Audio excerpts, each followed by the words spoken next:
Final decision हो गया। आज लास्ट डेट है। योगेश वर्मा जी सिंबल लेके गए हैं और वो नामांकन आज करेंगे। योगेश वर्मा जी, उनकी वाइफ? ये मतलब मुझे कंफर्म नहीं, लेकिन मुझे लगा कि क्या नाम शायद वाइफ का ही है। लेकिन आपको मिला था टिकट पहले किसी और को, फिर आपको मिला। एक कार्यकर्ताओं में खुशी थी और अचानक से अब ये फिर से टिकट कट जाना। कल आप नामांकन दाखिल कर चुके थे। देखिए, राजनीति में और सामाजिक जीवन में कई बार अलग अलग तरीके के मोड़ आते हैं और मैं समझता हूँ माननीय राष्ट्रीय अध्यक्ष जी ने जब ये फैसला लिया है तो कुछ सोचा होगा, समझा होगा और शायद इसलिए भी हम लोगों को बुलाकर कहा कि हम लोग पार्टी के पुराने कार्यकर्ता हैं और उन्होंने हमेशा कोशिश की है कि भाई मदद हो। तो मेरा मानना यही है कि जो पार्टी ने फैसला किया उसको स्वीकार करें। आपने ट्वीट भी किया है कि समाजवादी पार्टी राष्ट्रीय अध्यक्ष का जो भी फैसला होगा उस पर आप लोग अटल रहेंगे। नहीं, माननीय राष्ट्रीय अध्यक्ष जी ने जो फैसला किया तो वो स्वीकार है। काफी देर तक लंबी वार्ता हुई।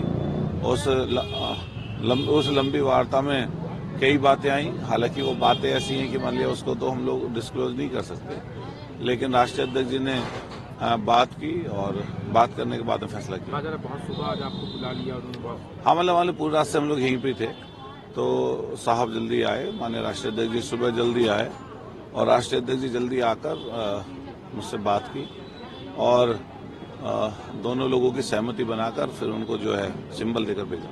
एनडीए के साथी जयंत चौधरी ने कहा कि समाजवादी पार्टी में कुछ ही देर के लिए टिकट मिलता है, फिर टिकट कट जाता है। बीजेपी भी इस पे कह रही है कि आपको प्रत्याशी ढूंढने में नहीं मिल रहे, इसलिए सबको वहाँ पे मैनेजमेंट नहीं हो पा रहा समाजवादी पार्टी में। देखिए, वो मान लिया विपक्षी दल हैं तो वो अपनी प्रतिक्रिया दे सकते हैं और प्रतिक्रिया कोई हमारी पार्टी के पक्ष में तो होगी नहीं। तो मान लिया वो विपक्षी दल हैं तो अपने विपक्षी जैसी प्रतिक्रिया देंगे।